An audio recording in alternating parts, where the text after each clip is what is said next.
Ladies and gentlemen, good evening and welcome to the Home Depot Center here in Carson, California, right here in the greater Los Angeles metropolitan area, where tonight, Oscar de la Hoya's Golden Boy Promotions is proud to present an evening of professional boxing, brought to you in association with Top Rank Incorporated, your king of beers Budweiser, and the Sequan Resort and Casino. This first bout is a co-promotion with DeBella Entertainment. All bouts sanctioned by the California State Athletic Commission. The three judges at ringside scoring this bout will be Jose Cobian, Tony Krebs, and Lou Filippo. And when the bell rings, your referee in charge of the action, Jack Reese. And now on the line, the WBC Continental America's title, 12 rounds of boxing in the middleweight division. Introducing first, fighting out of the blue corner, wearing black, his official weight, 159½ pounds. Since winning a silver medal in the 1992 Olympic Games, he now has a professional record of 35 victories, including 24 knockouts with only 2 defeats. From Houston, Texas, ladies and gentlemen, the former junior middleweight champion of the world, Raul El Diamante Marquez.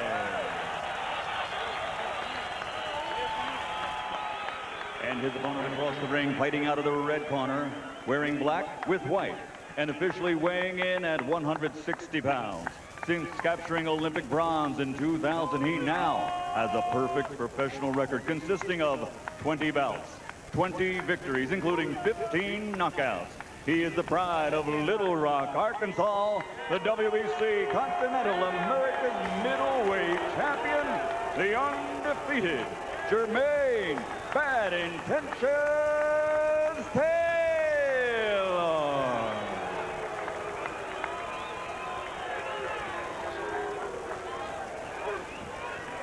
Who do I key on when to tell me to ring the bell?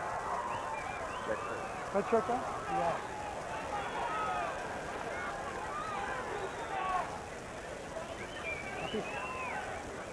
Mouthpiece.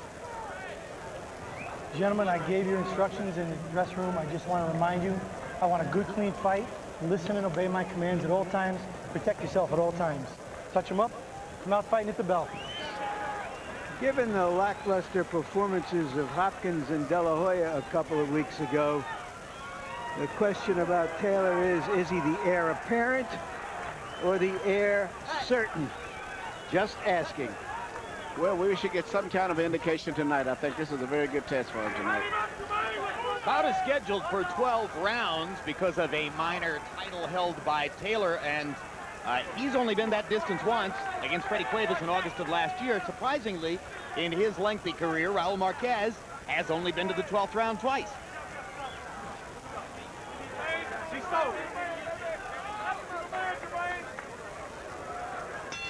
Referee Jack Rice brings them together. Round one begins, and Raul Marquez begins working behind the right jab. The idea here for Marquez, he says, is to jab with the jabber and try to take away Taylor's effective jab by using his own effectively. Taylor, incidentally, begins with a lead left hook. Yeah, Marquez said that his goal was to try to make this into a miniature Hagler-Hearns type fight, which meant he wants to put a lot of pressure on Jermaine, try to force him to fight a little bit faster than he normally likes to fight, and not permit him to think and be as technical as he normally likes to be. Perhaps in an effort to get under Taylor's skin a bit, Marquez was quite vocal in saying, I don't think he likes to fight. That's something you are likely to say when you're getting ready to go in and try to put pressure on somebody, try to make him fight back. Well, Jermaine has said that if he has to fight him, he's going to fight him, but right now, Marquez is fighting a very intelligent fight, and I think Taylor's doing the same thing. Jermaine Taylor's upper body looks dry in comparison to that of Marquez. Problem, Emmanuel? Well, it's interesting because he came in seemingly more warmed up mentally and spiritually, but he's not sweating that much. I don't know. It's kind of cool out here at night. It could be possible that, too. Sometimes when they put the robe on after warming up, the robe absorbs some of the sweat. Jermaine Taylor went in behind the lead left hook. Marquez almost caught him with a counter left hand in return. Taylor was able to back away. Marquez has been in at a real difficult angle for Jermaine Taylor to find him with that straight right hand by bending down very much to his left. Taylor determined to make the jab work against the southpaw. He and his trainer, Pat Burns, think they have a technique for that, although once again there, he leads with the left hook, and that's obviously a new strategy they're employing tonight. But what he's trying to do, he can't hit him with the straight jab like he is most of his standard right-hand fighters, so he's trying to start sometimes throwing a jab in an over-type shot where it's like a jab hook coming over the shoulder sometimes. There's a good left hook landing for Taylor. Marquez took it pretty well. You can see that Raul is trying to counter with big shots. And if Marquez's skin holds up, it's going to be a very interesting fight as the fight progresses on. Because right now he's fighting a very intelligent fight. Jermaine has not been able to really completely control him with his jab the way he normally does. But if Jermaine makes contact, as he has against most of his opponents, and Marquez's skin does hold up, that in itself would be a mild upset. And Marquez has got a good chin. I think he told us that he has never been down. I don't think as an amateur or professional. He thought about it for a while and finally decided, nope, I've never been down. Interesting that it didn't come right off the top of his head. yeah, been boxing about 15 years. Quick uppercut by Taylor as he came in. Marquez trying to rough Taylor up a little bit and pounding him over the top during the clinch. One thing Taylor seems to have accomplished is that he wants to get through the early rounds without knocking heads with Marquez. Marquez lands a left hand, his solidest punch of the round, as the bell sounds.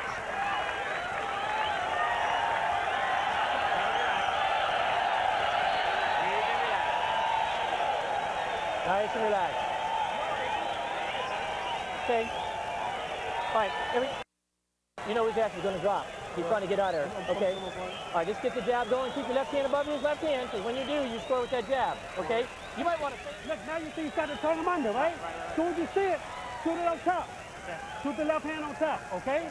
Now listen, you got to get inside for him, okay? They're not going to give you this kind of round, okay? You got to take the thing from the captain, you understand? Trainer Ronnie Shields working with Marquez for the first time since his amateur days. There you see Jermaine Taylor landed a jab, kind of Pernell Whitaker type underneath. Normally you try to go over the shoulder when you're fighting a guy that's the opposite right-handed, left-handed. Saw there in that second replay the degree to which Taylor's jab technique is something of a backhand.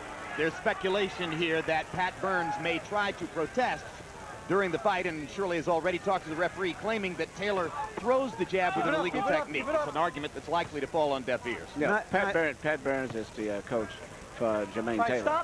But I talked to his amateur trainer, Ozell Nelson, earlier, and he said he tried to emulate jabs that he saw from Thomas Hearns early in his career.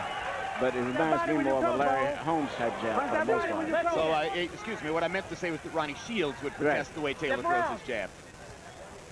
Brief moment of confusion there. Taylor making a little bit more contact here in the first 40 seconds of round 2. You got to punch that, baby. You got to stay there. You know, in the corner of Jermaine Taylor, he's got Pat Burns, who had the experience of working with both of the fighters and the amateurs, and one of the very top trainers right now out in the game. And in Marquez's corner, he's got his old Texas crew, so to say. All of these guys are in his corner, pretty much guys who've been working with him a lot of the time, often even as he was an amateur. Right hand up and under by Taylor. The first one landed. The second was a glancing blow. Note how Marquez keeps his hands high. Again, that's a defensive measure both to try to avoid head clashes and from cutting up. That's true, Larry. And also, it leaves him in a good position to land his best punch, which is a straight left. By keeping it directly in front of his face, that makes it a lot easier to land it. Because he cuts down on the distance. Still, the difference in hand speed and general quickness has given Taylor the advantage through most of the first round and a half. And he's making an adjustment. He noticed that Marquez is bending very much to his left, so he's now, instead of shooting a lot of straight right hands, he's starting to shoot right uppercut hooks, trying to reach him. But for the most part, Marquez has been fairly successful in avoiding getting caught with any major punch.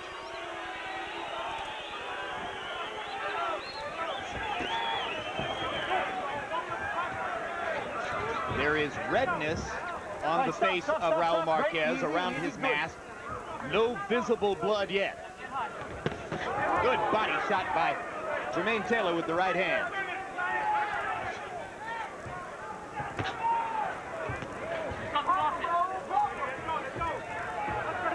Against a conventional fighter, Benima, in his last fight, Taylor was throwing 40 jabs per round and landing half of them.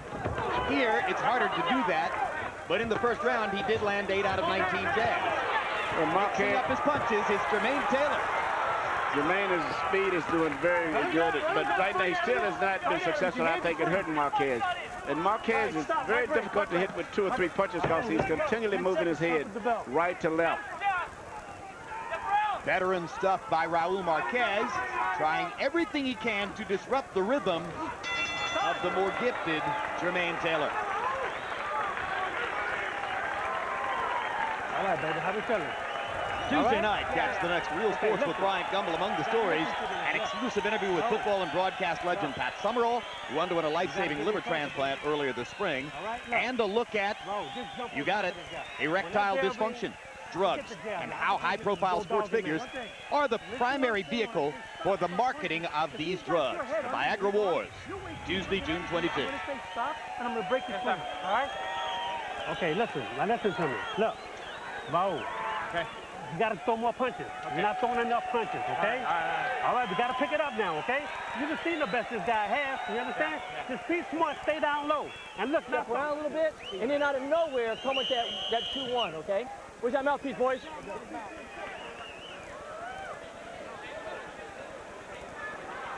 In the second round, by CompuBox count, Jermaine Taylor threw 30 jabs and landed 12 of them, putting him up to 19 of 49 jabs in the first 2 rounds. That's not bad for a conventional fighter operating against a tricky southpaw. Watch the pushing here. Taylor showing a little bit of veteran skill there as he shoulders Marquez off of him and hits him as he bodies him away. Yeah, he's starting to muscling up a little bit there. Taylor's speed and intensity and youth is a big problem, but other than that, you know, it's a very competitive fight because even when Raul is losing, he's still giving him such angles that he can't really land those 2 or 3 punches in a row on Marquez like he would like.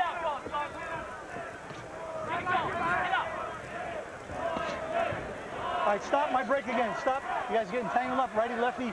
Just keep trying. Right hand lead up and under by Taylor. Yeah, that's the new right hand that he's shooting a lot of. That's the only punch that he's going to land him. He's given up on trying to shoot the straight right hands like he did in the beginning of the first round. Because of Raul's body position. He's bending over to the left. Yes, and I think it's very smart. And Taylor is beginning to catch Raul more and more frequently with that right hand. 2 steps back. Half uppercut, half sort of winging roundhouse. Yeah, but it's a very good sign to see a young fighter make an adjustment like that. Because the angle that Raul gets in, it makes it very difficult for him as he's getting close, and that's why their legs get crossed up a lot. Taylor lands 3 straight jabs, and Marquez shakes his head as if to say, you're not supposed to be able to land that punch. As the fight goes on, he may begin to land more and more jabs as Raul starts to slow it down and becoming more of a stationary target and not moving his upper body as much. All right, stop. Do not punch. Taylor talked yesterday about how one priority against Marquez is to try to keep your forehead from engaging his. Shane Mosley wasn't successful in keeping Marquez's forehead away from his own. Taylor said that he had specifically worked on techniques in the gym for staying away from headbutts. Yeah, especially when you're a fighter. Most of his careers recently have almost ended in headbutts. Guys, stop wrestling. Even though he was a victim in most of them, but still he was involved. And it's very important to Taylor to win these early rounds in case the fight does get stopped and it goes to a technical decision. Exactly right. Pat Burns saying it was a key priority to win the first 4 rounds for that reason. And Taylor right now is in the midst of accomplishing that.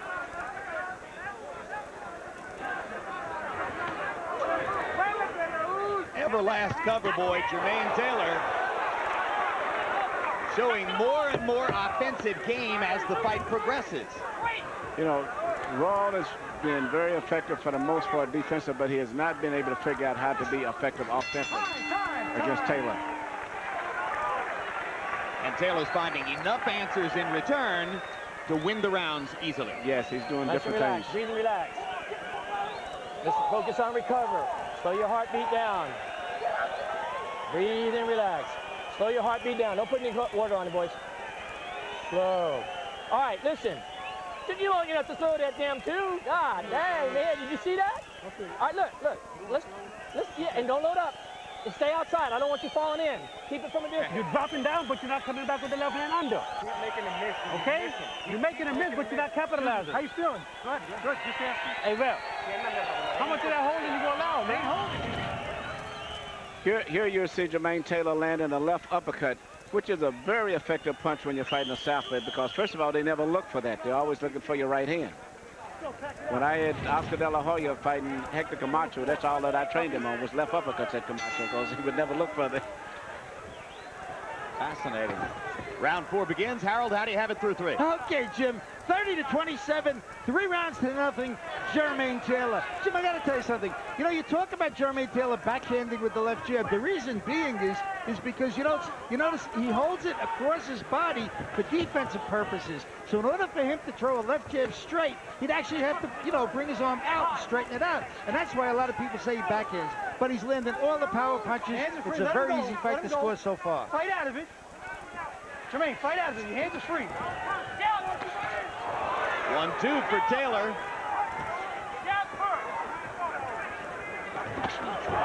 Very, very good punch he landed there. Didn't land clean, but at least he's changing up. He's kind of anticipating the body movement of Marquez as Marquez moves in, and he's shooting his punches at where he anticipates his head is going to be. Is it just my imagination, or is Raul wrestling more and boxing less as Jermaine lands more and more? Jermaine's speed is just a little too much for him right now, I think. He can't handle it. Straight left hand landed over the top for Marquez. Not a big impact. All right, stop, my break. Taylor pretty much reduced to 1 or 2 punches at a time, but content to peck away as long as he's easily winning the rounds. Power punches in the first 3 rounds. CompuBox found Taylor landing 31 out of 70. So his connect percentages, both with the jab and the power punch, according to CompuBox, have been very good for a guy who's going against a southpaw. Right hand body shot, got in under the guard. It's interesting how the crowd here responds to the body shots, which Mexican and Mexican-American fighters have executed so well over the years. All right, stop, my break. Stop. There hasn't been much body punching in this one here. Everybody's pretty much head punching for the most part. Except for a very few solid body shots by Taylor. Marquez doesn't dare try to go to the body too much, because to do so he has to drop his hands and leave his face open. And you can see the way Marquez frames his defense, trying to protect his eyes.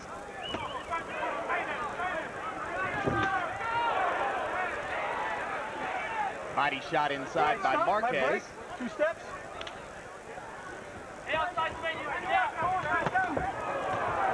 And a right hand body shot helps to set up a right hand up top for Taylor. Marquez about to complete 4 rounds without any bleeding, despite the fact that Taylor has managed to make his jab work. That's a victory in itself. And he has been hit too. He may, 1, 2, 3, 4 punch combination by Taylor. Yeah. His best example of putting punches together in the fight. yeah, Marquez may need some surgery on his offense.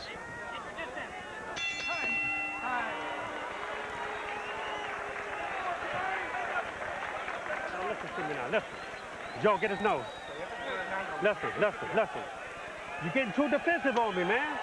You're too defensive. We talked about this in the gym. You cannot be defensive with this man. You understand? Look, you got to walk in with punches. You understand?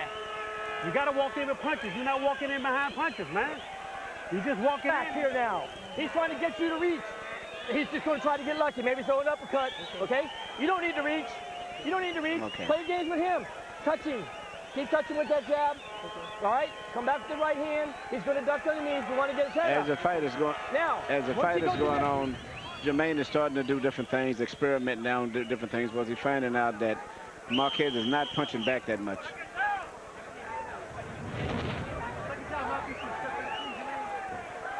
Talked about the absence of sustained body punching, but there was an example of an excellent Yes. right and a left to the body there. Beautiful combination right there.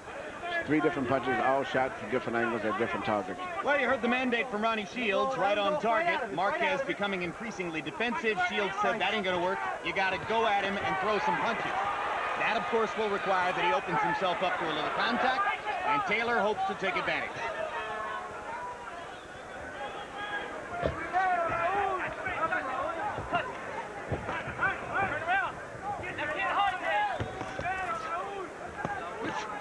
right, stop. Both of you guys, stop. Come here, come here. You're not bleeding. Come here. Come here, man. First headbutt of the fight. Dean, but with a cut. And the blood comes from the left eyelid of Jermaine Taylor. Just outside the left eye of Taylor, and Taylor nods over to trainer Pat Burns as if to say, okay, yeah, we knew it could happen. Now the blood begins to trickle. So here's one little test for the young fighter, and he responds by hitting Marquez with some artillery. And that definitely has made Marquez feel a little bit more comfortable to be involved in a butt and not be bleeding himself. Do not punch. Do not punch. Good straight left by Marquez. And the crowd responds to the one punch.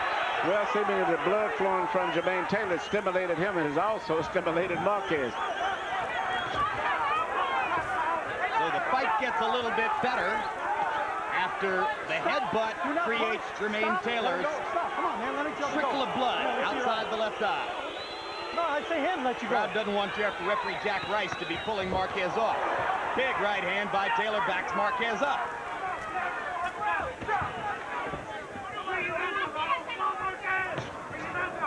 Good jab right up the middle. Marquez beginning to square his shoulders up. Taylor will be able to land his jab more freely. Yeah, I think as the fight goes on, if Taylor elects to use his jab, it's going to be more effective as the fight progresses. But he's always got to watch out for Marquez's straight left. Well, that's why Raul is squaring his shoulders up, is to try to get a chance to land the straight left. He's getting more confident because even though it's been a rough fight and he's been beaten, seemingly Marquez has not tired noticeably that much, and his confidence still seems to be there. Even though Ronnie Shields is giving him a rough time in the corner, he seems to have not become unraveled. He just realized he's just being outsped, not hustled. You saw Taylor coming around Marquez's guard with the right hand to land one from the side. That was something else he was working on in the gym because of that frame defense of Marquez's.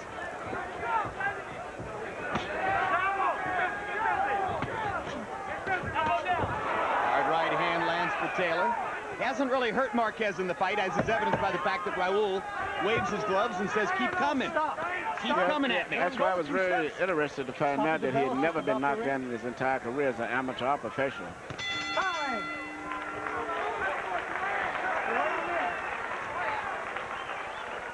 That's it. Raul. Something wrong with your left hand? Breathe and relax. All right, listen up. This is really important. We do not need to be inside. Are you listening to me? You're winning the fight. The only opportunity this kid has now is to get lucky. His big punch is a hook. Are you listening? Hey, listen. It's a scratch, man. I know. Pat, I want to tell you something. We're past the fourth round. It's a legal fight. I know. All right, listen, Jermaine. He's going to look for one punch. He knows you're winning. He can't compete with your speed. When you get near that corner, circle out, okay? Your hands It's been interesting that at this point it hadn't been any headbutts until just at this particular time here, because there's been a lot of interaction and mingling and pushing and shoving, particularly with the southpaw and right hand positions colliding. Well, Taylor really has clearly been working overtime to try to avoid a headbutt, but at the end of the day, it happened anyway. And you heard Pat Burns' response to that as he said, listen, this is important. You don't have to be inside. Go back outside and win the fight from there. And Taylor listens as he sticks back outside and lands his jab to start the sixth round. All right, stop. You're in a weird position. Stop. Raul, man. You're in a weird position. You can't punch from here. I'm saying stop. Okay. Very conversational referee. Even though Jermaine is winning the fight, I've been impressed with Raul having been off for so long, almost really about 2 years, I guess, from fighting quality opposition, and to come back and fight this type of a fight with such a gifted young fighter. Hey, he's a pro. Yeah, he's a pro, Stop. 100%. Stop. Let each other go. Let each other go. See those heads. Watch those heads, fellas.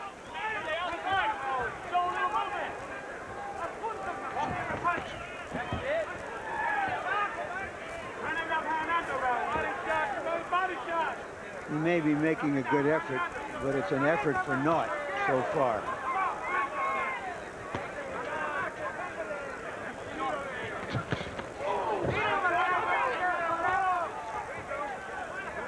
Well, you heard about our website idea at the beginning of the telecast, offering viewers the opportunity to submit questions for us to answer on the air. Question for you from a viewer, Emmanuel.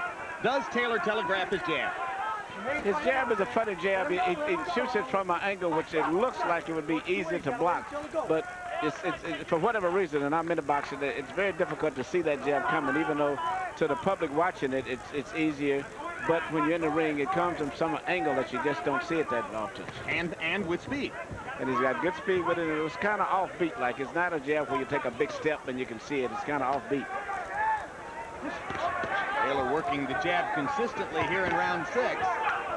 Steps in to fire to the body and then goes right back outside.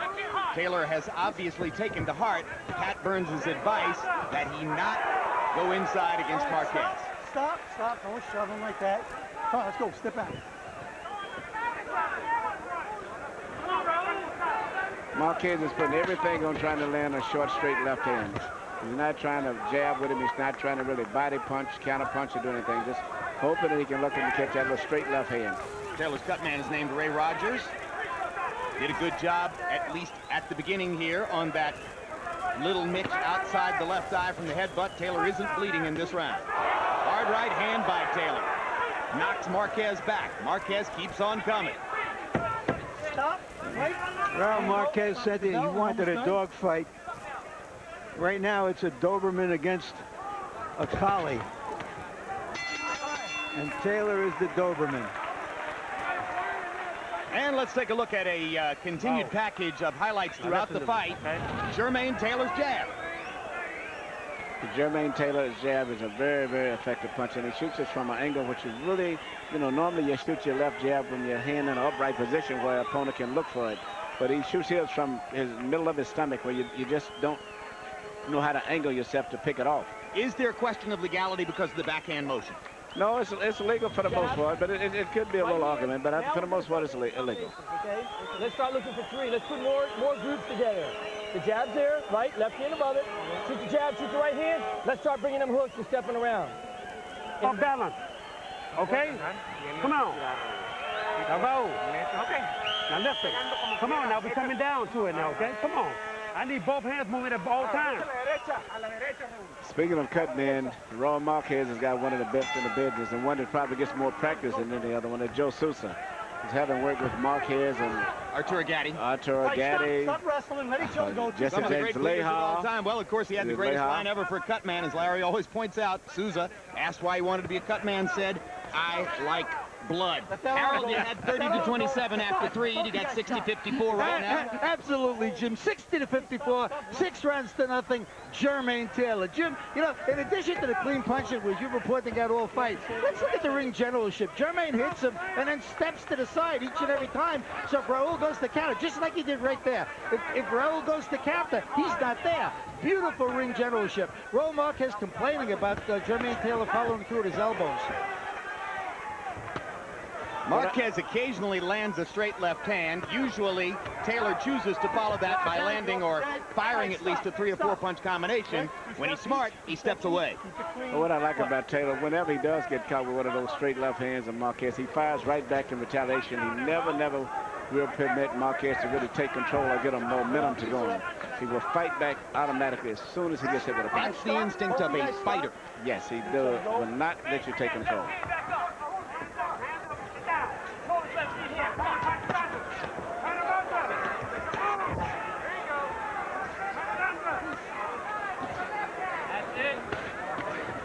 Let him go. Let's go. Let him go. Fight out of it, Jimmy.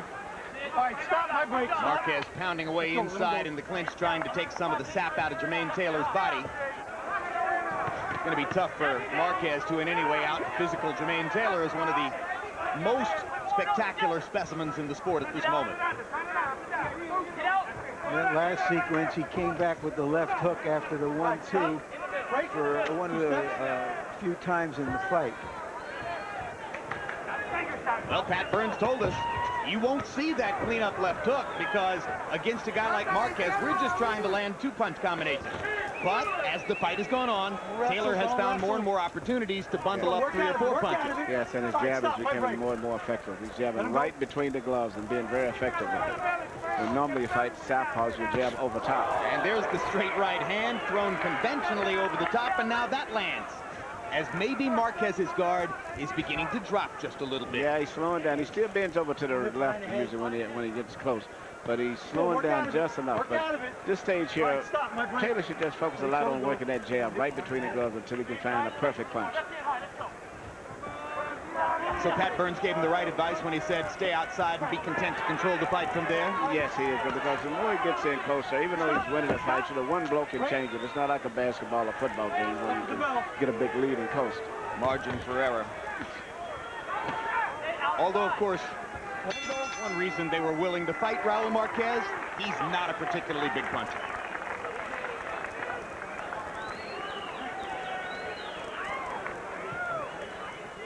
And you're right on top of him, okay? Jermaine, just stay outside, do some stuff off that left hand, some hooks off it. I asked for combinations. And you gave me one combination, and it worked. All right, let's start to pick up those combinations. You do not need to be inside wrestling with this guy. All right? Jab, right. For 8 fucking weeks now, come on. Come on, I need you to let both hands go now. You understand? Sir? Just step back. I want the doctor to talk. You got plenty of time. All right. Thanks, Ryan. Come on. Listen, nobody's saying you're not all right, but you're not throwing fucking punches. All right. If you don't throw punches, you can't win the fight. All right. You got to throw punches at this man. Baby, Come on, you're in the 8th round. You're way behind. You got to knock this man out. You got 5 rounds to do it. You understand? All right. 5 rounds. It's what you got to do to knock him out. Okay? Ronnie Shields forever seems to be pleading with an outmatched fighter to go into the ring and do more in tough circumstances. It's the story of his life. But he's been giving him the proper instructions. They gave Mike Tyson the right advice in Memphis, too. It didn't help much, did it? He just can't do it, you know. But you know, it's interesting. He has nothing to lose at this stage. Seemingly has pretty good stamina. He should let punches go a little bit more. The reason you don't let punches go, as you know, Emmanuel, is you don't want to take the incoming. Stop. Don't wrestle. Good. And that's something but the fighter knows far better than the trainer. He may as well, because he's getting hit anyway. He's not going to stop that. You know, Jim, you mentioned earlier about putting him in with Taylor in with Marquez, because Marquez isn't a big puncher, and that raises the question that many people in the boxing world have asked about. When are they going to see Taylor against a true middleweight, a big puncher, perhaps like Anton Echoes, or a really good boxer like Howard Eastman? Emmanuel, do you think it's necessary to do that to finish off his experience, or should he wait until he's got a shot at the title before we find that out? Well, you know, I said a while back that Jermaine Taylor, I thought, would be maybe ready for Hopkins after 4 more fights, but this is his 5th fight. And I still stand by that, that I think he's moving very close to fighting with Hopkins. But I would like to see him personally myself fight a really good quality fighter. Maybe Antoine Echoes particularly comes to my mind, even though he's a 168-pounder. But for the most part, Taylor's been fighting usually junior middleweights and welterweights anyway himself. One viewer asks on the website, should Taylor seek a fight against Felix Sturm? Sturm having earned a reputation in his performance against De La Hoya a few weeks ago. The promoter in me says that fight should take place after one of them wins a title belt. You know, in the case of Sturm winning another title belt. But what do you think about that as preparation for fighting Hopkins? Well, I think just like you do. I think that's a big, big fight down the road. I think after Bernard Hopkins, I think Felix Sturm and Jermaine Taylor are the best 2 middleweights in the world. I was very, very impressed with Felix Sturm, and he probably been more effective with Oscar, except coming from Europe, they really focus and think on that amateur system of points. And whenever he lands one blow, he figures he's got a point. He doesn't look at putting 2 or 3 punches together to try to go for the knockout. And let's remember that Taylor fought Sturm in the 2000 Olympics. Hard left hand by Marquez. And beat him in the bronze medal round, I believe. And here again, which was a good fight. And in fact, I think they fought twice. I found out. I was told. I'm not sure. I thought that they fought and they shared. That Sturm won one time, and then the Olympics that Taylor won, which means it would be a great fight professional. At that time, Sturm, fighting from Slovenia, was using the name Adnan Kadic. So he was Adnan Kadic when he fought Taylor in Sydney, and he'll be Felix Sturm when he fights him as a pro. That's a fight that I would love to see. And if Sturm starts putting punches together instead of trying to land the one punch and looking at that amateur system, just getting the point, he'd be more dangerous. Taylor's devastating physical talent against Sturm's solid technique, right? Yes. All right, stop. Stop. My break.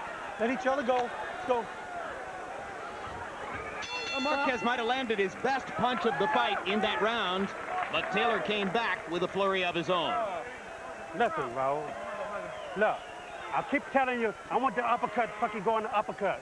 And you're not giving me nothing. You're not throwing nothing. I want the uppercut going. What's wrong with the left hand going under? You keep trying to shoot it on top. I don't want it on top. I want the left hand going under. Look, when you jabbing, drop down, shoot it under here. I'm telling you, you're going to Listen to me. You stay outside. You understand? You use the jab. The 1-2s don't fall in. If you give yourself some punch room, you're going to have plenty of room to bring those combinations, but you're crowding yourself. You're spending half the damn time tied up. He's going to roughhouse the shit out of you. He can't stay with your speed, so don't let him get in close. You know, Marquez was complaining about the fight, during the fight, that Taylor uses his shoulder. It'd be very interesting to see what happens if he fights Bernard Hopkins, because Bernard Hopkins does the same thing. Bernard Hopkins uses his shoulder more flagrantly and obviously than Taylor does. As a part of his attack is his left shoulder. That's right, it's a weapon. Of course, when Bernard is fighting, everything in the arena is a potential weapon, including a chair in row 1 if necessary. Another flurry of punches from the fast-handed Jermaine Taylor. You heard Ronnie Shields, more and more spirited with every round. Bring the left hand underneath. Why are you throwing it up top? I don't want it up top. Marquez risks a big right hook, and Taylor lets it fly by. Given all the punches he's taken, you have to give high marks to the surgeon who worked on his eyes. I think brilliant. Yes, you did. Turn around. Let each other go. Come on, relax, focus.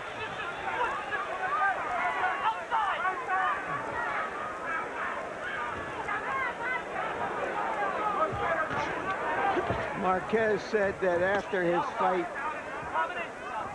with Shane Mosley, in which he looked good for a few rounds before the fight was stopped because of cuts, All right, both of you stop. no decision, Break. 2 steps each. that he felt he still needed closure in his career. He still needed to face good fighters and see what he could do.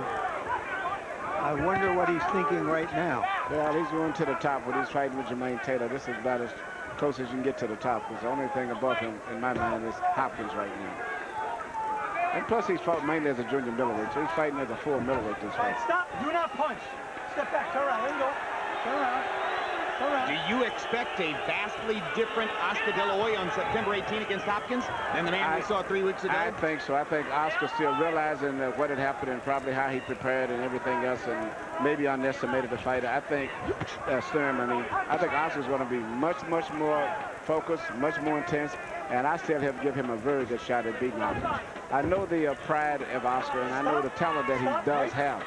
And the fact that he's in training right now, he went right back to training, and he's very upset with himself. That's the thing that I like the most. Yeah, well, maybe he won't look like a guy who's been eating too many of those airport cinnamon buns the next time. And remember, those observations came from Emmanuel Stewart, a member of the small fraternity of men who have trained Oscar De La Hoya. A large fraternity. Yeah, it's a larger fraternity than the fraternity of trainers for most fighters, that's for sure. But I enjoy training Oscar. He's a very good hard trainer kid, and lots of talent. But I think he's going to come back and fight a much better fight than everyone expects. Meanwhile, back to round 9 action between Jermaine Taylor and Raul Marquez, and we're talking about a variety of subjects here because the fight doesn't change.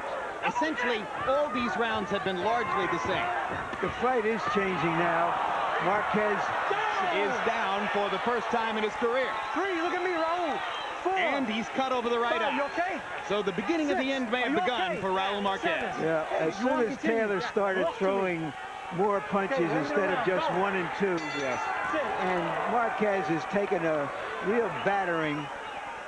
And now Joe Souza's going to get some work. And right away, I think, as soon as he went down, he started looking to the corner, looking to Ronnie Shields, would like to get some kind of relief. And Ronnie Shields so is going to he's stop looking- the fight. Yeah, he Ronnie looked- Shields turns to referee Jack Rice and says, that's it. Yeah, And Jack that's Rice it. waves his arm. Ronnie Shields has done a good thing because it looked more and more like Marquez was the veteran fighter who had given his best shot and was ready to walk away. And I think both Raul and Ronnie realized that was about to become a bloodletting, and he didn't want to go through it. I think it was a wise decision on everybody's part. He put up a good showing, but he just didn't have enough to hold up a young fighter with the talent that this man has got. So, you know, too early to give Jermaine a grade on this performance, Emmanuel? I thought it was good. I would give him an A, believe it or not, because Marquez fought and presented a very difficult target to hit. But he changed, he made adjustments, he started punching at the angles, but he never let Marquez really get into the fight. He's skilled at listening to the trainer. I mean, one thing you see for sure is he hears Pat Burns, and he responds to what he asks for. He responds to everything that he's been told to do. And makes great adjustments on his own. And I thought Ronnie Shield, who is, I think, one of the best trainers in boxing, has been just unfortunate to be in the corner of a lot of situations with fighters who were in underdog situations, but he's been given the right instructions. You know, Marquez wasn't hit with a thudding punch. No. I wonder if he went down because he realized his eye had been cut. Oh, no, that right hand stunned him, and then the left to the top of the head. Yeah, and he didn't see it because he was ducking in an angle where he thought he was safe in his safety shell, so to say. So the right hand both cut Marquez and stunned him. The little left on the top of the head was enough to produce the first knockdown of Marquez's career, and as soon as he arrived in the corner, Ronnie Shields took one look and turned to the referee and said, "That'll do." Yeah, I think he'd made up his mind a couple of rounds before almost. All he needed was to see something drastic, such as a cut or a knockdown. Let's go to Michael Buffer for the official particulars on the knockout. Ladies and gentlemen, following the request of the blue corner of Raul Marquez, referee calls a halt to the bout. The end comes at the end of round number 9. The winner by knockout victory, still undefeated, still champion, the pride of Little Rock, Arkansas, Jermaine Bad Intentions